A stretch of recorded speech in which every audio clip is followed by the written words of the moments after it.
বিভিন্ন কমিশনের সংস্কার প্রস্তাবনা নিয়ে জাতীয় সংসদ ভবনের এলডি হলে জাতীয় ঐকমত্য কমিশনের সঙ্গে দ্বিতীয় দফা বৈঠক করে বিএনপির প্রতিনিধি দল। এ সময় সংস্কার প্রস্তাবনার উপর দলের অবস্থান ও নতুন প্রস্তাবনাও তুলে ধরেন তারা। বৈঠক শেষে সাংবাদিকদের ব্রিফ করেন বিএনপির স্থায়ী কমিটির সদস্য সালাউদ্দিন আহমদ। আমরা আগেও বলেছি যে রাষ্ট্রের নাম পরিবর্তনের এখানে কোনো যৌক্তিক কারণ নাই। জাতীয় সাংবিধানিক কাউন্সিলের প্রস্তাবনা গ্রহণযোগ্য নয় বলে জানান তিনি।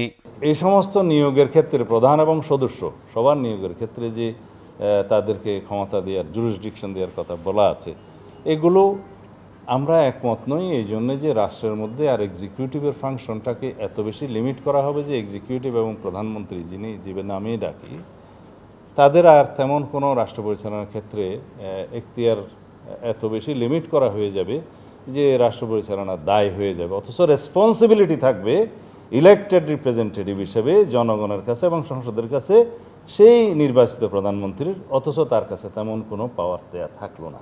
সংসদের সংখ্যাগরিষ্ঠ দলের নেতা ও প্রধানমন্ত্রীর পদ নিয়েও কথা বলেন বিএনপির এ নেতা।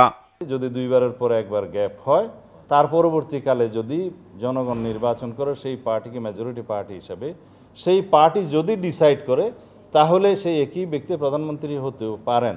কিন্তু কথা হচ্ছে যে কেন ধরে নিচ্ছেন যে সেম লিডার বা সেম ব্যক্তি বারবার হবেন? আমরা তো এখানে অপশনটা রাখতে চাই যে বাধ্যবাধকতা করা যাবে না।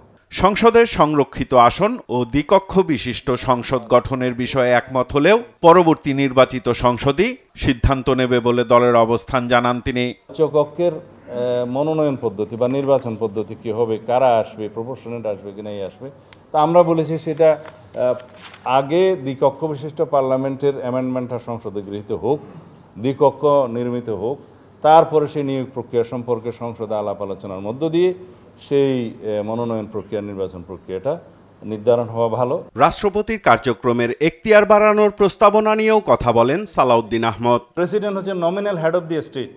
যে কোনো পার্লামেন্টারি টাইপ অফ গভর্নমেন্টে নমিনাল হেড অফ দি স্টেটের কাছে কি কি পাওয়ার থাকলে পাওয়ার ব্যালেন্স হবে সেটা চিন্তা করতে হবে। Accountability and responsibility lies with the prime minister.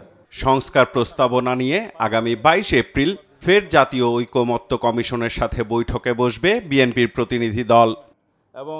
Saiful Ripon, দেশ টিভি, ঢাকা।